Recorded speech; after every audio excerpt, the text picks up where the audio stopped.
4 key elements most important for life. And when we think about what are our most important elements, we're just looking at the very basics, nitty gritty. So nothing fancy as far as movements or anything goes. We're looking at we need to survive. We need oxygen, we need water, we need salt, we need potassium. In order for our body just to stay alive, these things need to exist. Think about what the basic IV is. Salt and potassium. Liquid, water. Your body cannot survive without those components. So when we think about balancing our body and what we're putting into our body, you know, when you strip away all the fruits and vegetables and all the carbs and everything else, these components have to exist. Teaching yoga, Pilates, aerobics, whatever it is you're teaching, I've noticed that there's something huge missing, and we're not focusing on what's really helping people get healthy. I said to a friend the other day, and I was saying, you know, I stopped reading food labels and just started reading ingredients, because it really matters more about what's in it than really how much fat or carbs or whatever is in there. Because even though you might have good protein, if it's made with a bunch of junk, that protein don't matter. You know, so really thinking about these essentials, what we really need to survive. So when we look at those 4 essentials, you go hit the gym and you're doing hard, you're running 10 miles a day, yada, yada, yada. But if your body's out of balance in these basic components, you know, that run is eventually going to break you. So we want to think about when we're teaching, you know, how can we keep students coming back?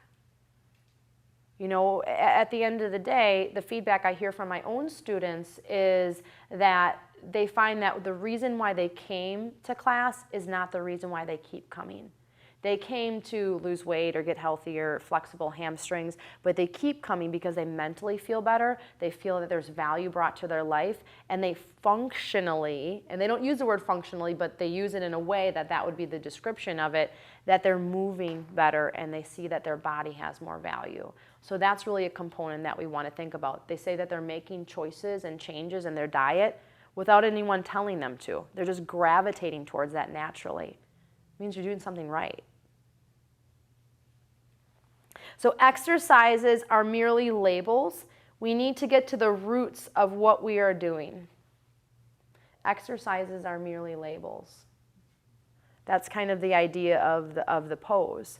And I used to teach yoga and be very adamant about saying the name of every posture when I came into it. And then it's like I kind of got out of that habit. And one of my teachers, which I love, and she's always like, do you say the name of the pose before you come into it or after you come into it, or when do you say it? And I said, it doesn't matter what the damn name is. It matters what you do when you're in the pose. That's what matters.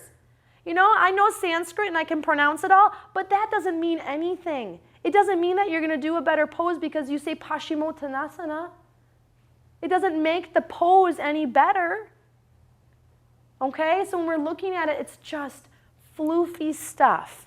Okay? Just like the next exercise fad. It's a fun name with someone on the box of it with a small sports bra and shorts. And it's like, I want that body.